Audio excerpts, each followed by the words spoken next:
Jaime, and I'm on a quest for a mysterious cloak mentioned only in the vaguest of rumors. Everything I've heard points towards the southern Philippines, where the old ways still live in the Manobo warrior tribe. It is said that their priestesses can weave a cloak from the threads of my life, recording my past and blessing my future. I'm on a quest to find the priestesses and prove myself a warrior worthy of such a gift.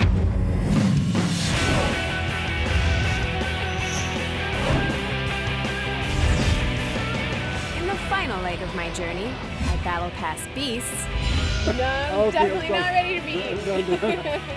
And men. Oh. And then I'm dead. Okay.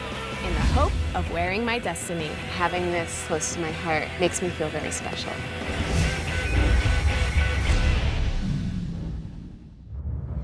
An 1,800-kilometer journey has led me to the southern island of Mindanao.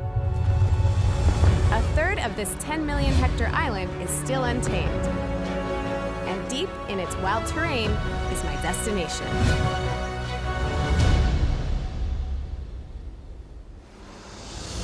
It's taken me a month to get this far, traveling from Metro Manila across the Visayas. Now I'm in Butuan, the administrative center of the region and the last city of my journey.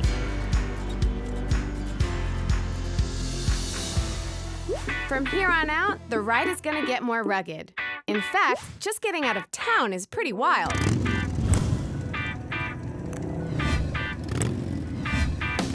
So this is what a Skylab looks like. It's just a regular motorcycle with 2 wheels, but it has this attachment that allows it to carry up to 9 people. And when it's not loaded with passengers, it's full of rice and other supplies on their way up to the mountains. I can't leave without riding one once, and it'll be nice to have someone else do the driving for a change. Mind if I join? Okay. How do I get on here? Ah, I'm a little nervous. Ah! Okay, I'm on. Ah! Onward.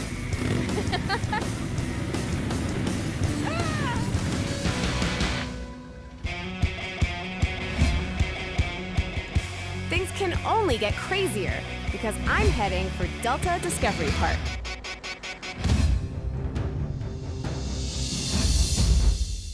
One of the best ways to get a bird's eye view of the area is to find a zip line. And here in Butuan, I've found one of the longest zip lines in Asia.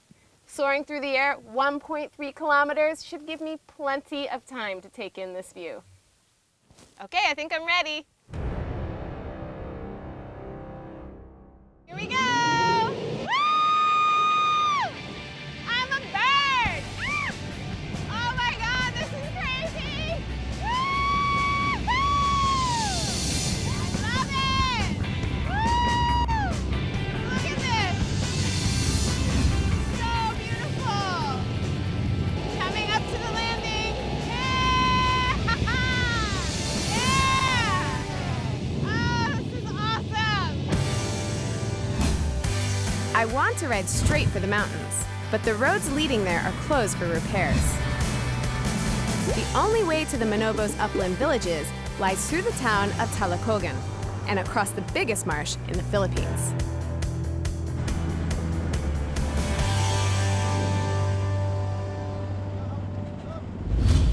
It's a good thing I've arrived during summer, because come monsoon season, much of this place will be underwater.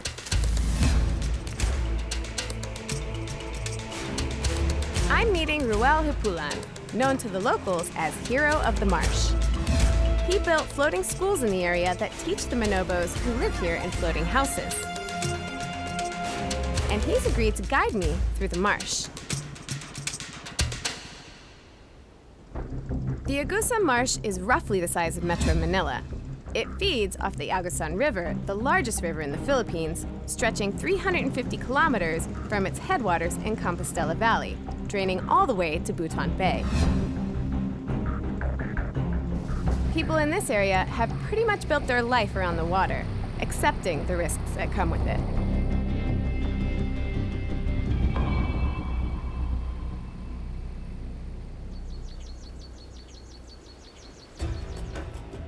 You know, Jaime, during rainy season, the water level will rise up to 30 meters. You see these trees? This will be filled up with water. Oh my goodness. Okay, yeah. And you know, that came from Bukidnon, province of Bukidnon, Davao, and northeastern Mindanao. There's so many places that the water is coming from. That's why there's so much water and it goes high very fast. Yes, yes. And these trees stay alive the whole time they're covered in water. It makes a unique of this kind of trees, and we call this marsh trees. Beautiful.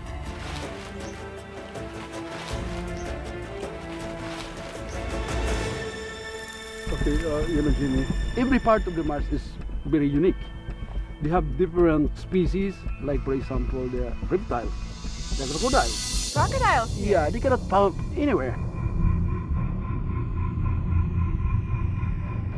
There are two kinds of crocodiles here. Number one is the Philippine crocodile, and the other one is the saltwater crocodile, which is a huge crocodile. How big are we talking? Actually, it depends, but here, based on my experience, I saw that by myself, it will not be less than 28 to 30 feet. Are you kidding? crocodile. And you saw that in person? Yeah. That's like the crocodiles of movies. Yes, actually, but you know, even people here witness that almost every day.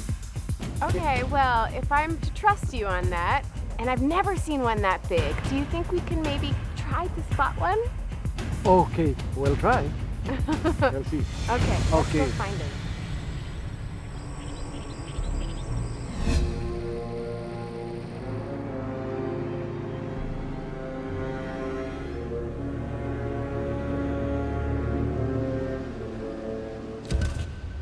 Okay, Jimmy, we are now in the entrance of the lake. So again, are you ready?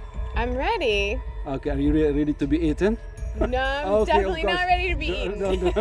Don't worry. Okay, well, I kind of want to see one, but I kind of don't. Ruel tells me the story of how a 30-foot crocodile attacked and killed a wildlife researcher working in the area. He even showed me a piece of the boat that was left after the vicious attack.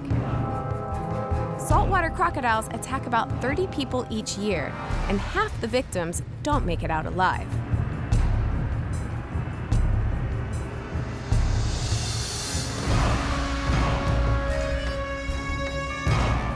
But Ruel knows crocodiles are nocturnal, and despite his teasing, he's deliberately taking me through the swamp before sunset. By late afternoon, I'm at the edge of the Bonobos Mountain Territory.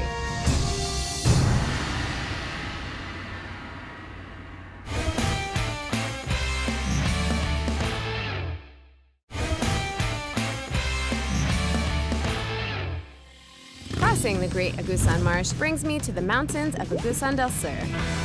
It's here that I'll find the Bonobo priestesses. But before I make my way up, I need to get past the tribe's swordsmen, masters of the martial art of escape. Learning escape is a rite of passage for the tribe's males.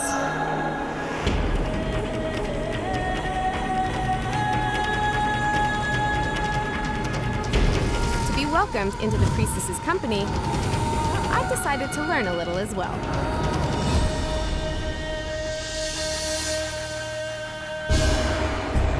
Throughout my journey, I've learned several Filipino fighting skills. But now, it's time to learn where it all started.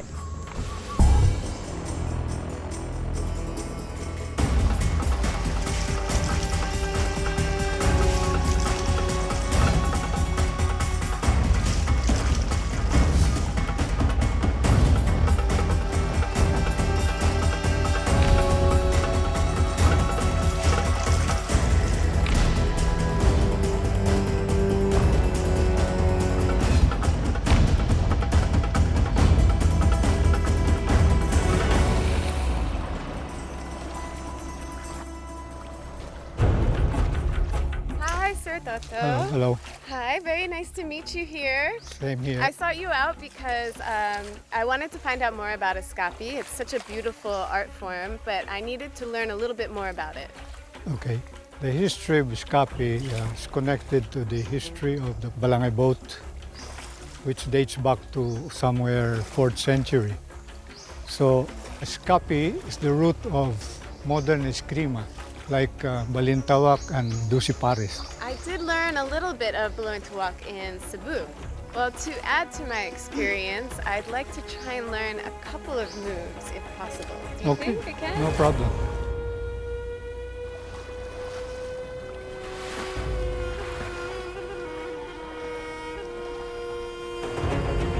Escape has only 4 basic moves: charge, thrust, cut, and slash. Minimal movement, maximum damage. True swordsmen wield the traditional blade called the minaspad. Fortunately, we're just using a stick for now. And then I'm dead. Okay, another shot. No. It's more hit here. Okay. Because this one is a blade, remember? First, sever the arm and leg to render your opponent immobile. Then a cut to the vulnerable armpit. And to finish, a quick slash at the neck deals death in an instant. Escape sword work is dazzling, but much of its power actually lies in its intricate footwork. Maybe it's a result of fighting in challenging terrains and uneven ground.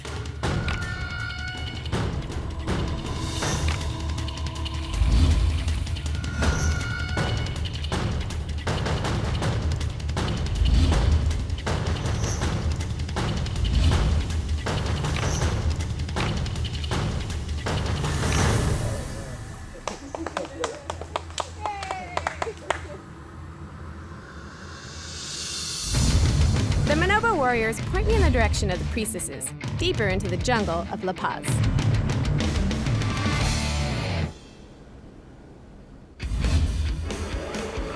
I'm on the last leg of my journey, where I'm going to switch from my bike to an ATV to get up the trail that'll take me up the mountain. But first, I need to get the ATV to the trail, and I found a really tough truck to do just that.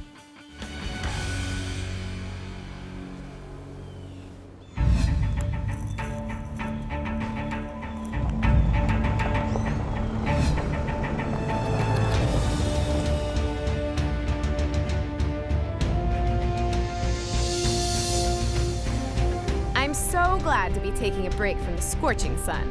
The truck's interior is cool and comfortable. The multi-link suspension is making the ride smooth and the rough roads virtually unnoticeable. No travel fatigue here.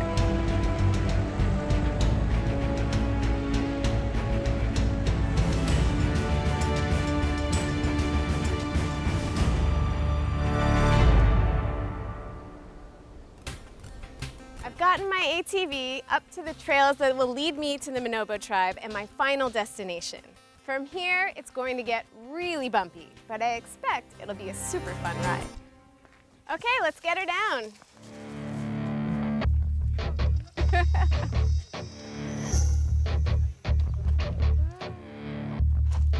Nice.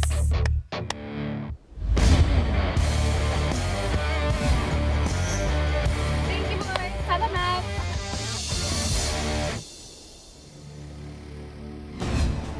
The priestess's location is a result of the Manobo's fighting skills. It allowed the tribe to resist Christian and Muslim missionaries until 1877, when the Spanish Jesuits resorted to firepower and drove much of the tribe deeper into the mountains.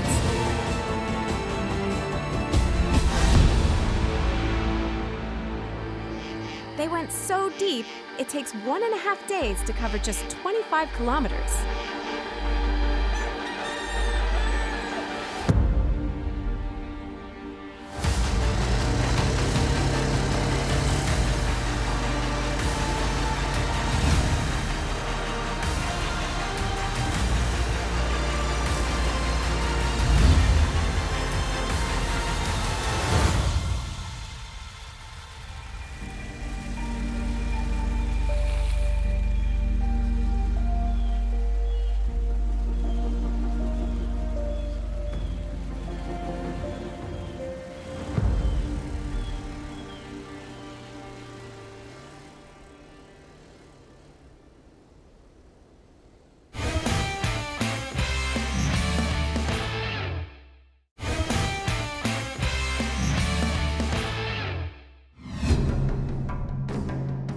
The deep valleys of Agusan and the strength of their warriors have protected the Manobo from the outside world for centuries.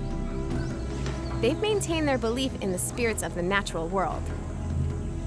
Even their intricate clothing, jewelry, and weapons are believed to possess souls. I've finally reached the end point of my journey, and I'm about to meet the priestess of the Manobo tribe. Apparently, they have the ability to dream my life story and translate it into a weaving. I don't know how it's possible they can dream of a life that lives so far away and translate it into something tangible. So I've come to see just how close their dreams can be to my reality.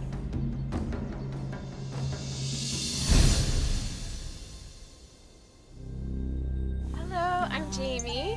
I'm Ruelin. Ruelin, so nice to meet you. I've ridden a long way to find you. I want to see if it's possible to have my life story told through a weaving. Opo, gumagawa po kami ng suyam. Yung nanay ko lang po yung nagbuborda po. Kaya kailangan na ipagpatuloy yung para hindi mawala sa tribo namin. Kaya talagang mahalaga po to sa amin. I would love for my life story to be a part of that tradition. How does it work exactly?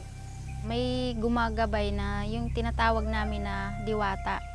Kasi yun po ang nagbibigay ng kakayanan sa amin na para makuha namin yung mga pagsusuyam, yung mga design at saka isa pa yung kahulugan po niya. That's amazing. I can't believe that you feel the presence of another being and this is the thing that's helping you weave my story. So there's something or someone else involved as well that you can't see or touch. These women are bringing out my innermost thoughts and emotions. They're asking me things I haven't answered before, and they leave me with no choice but to be completely honest. Well, because I am curious, but it is also important to me right now. Am I ready to find out? I don't know. But do I want to? Yes. It's been something that I've been searching for a while now, and I'm feeling a bit lost. So I think I might need help to be able to reach inside and figure out what I want to do and what I need to do. And now I'm getting emotional.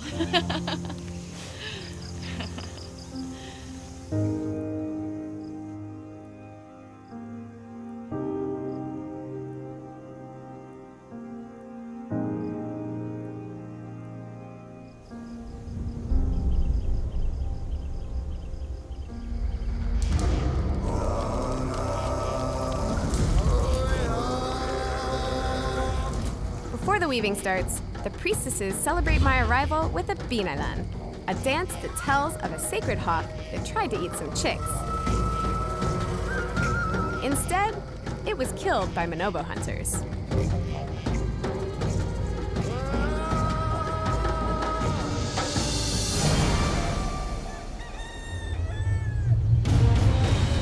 The Manobo embroidery, or suyam, is done solely by hand.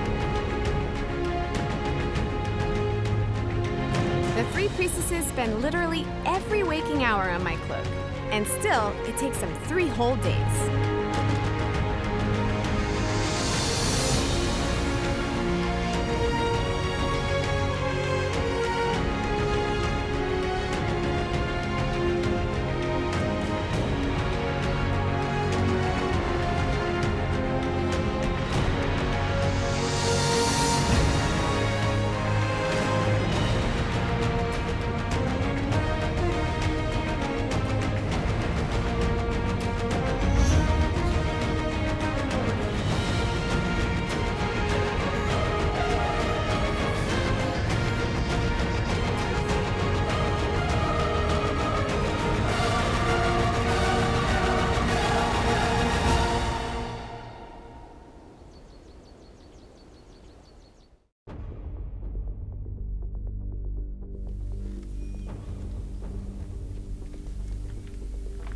Good afternoon.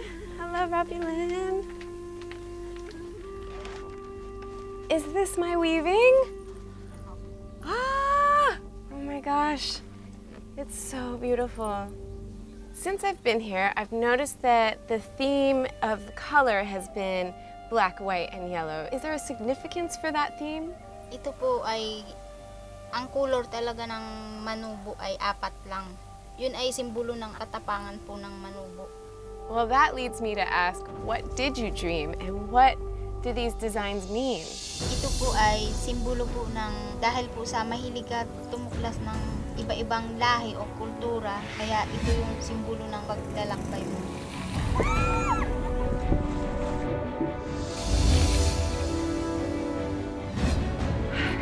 I see the end.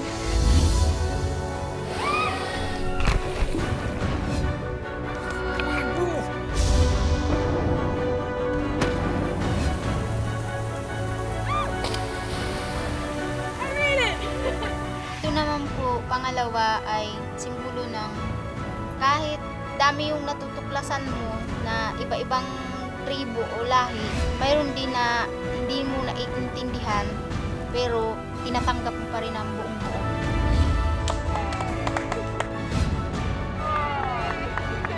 I didn't fall! Yeah. I survived!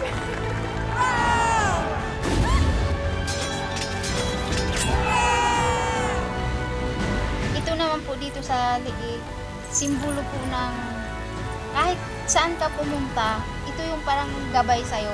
Kasi nakikita ko din na kahit hindi mo pinapansin, pero may spirit ka. Kailangan lang na i-open yung isip mo para mag-connect sa puso mo yung spirit mo. Ito ay ginawa ko na espesyal sa'yo kasi ito po yung kahulugan ng buhay namin na bilang isang manubo. I think the thing I love the most about this is that it doesn't just tell me the story of my life, but it also tells the story of your lives and your tribe's life, and now how our lives have come together and intertwined. And I think this whole journey and my being here has had such a calming effect on me and given me a bit of strength. And I think, yeah, I feel stronger and able to carry forward with my life. And having this close to my heart makes me feel very special. So for that, I say, salamat kayo.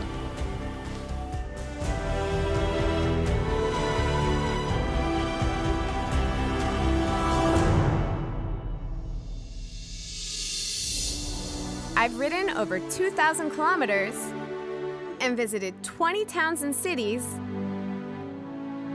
all for a cloak containing one story. My story. But while the cloak may be finished, my story is not.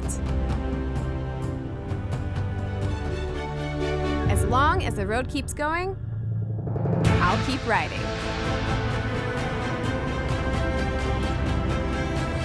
And who knows where I'll end up.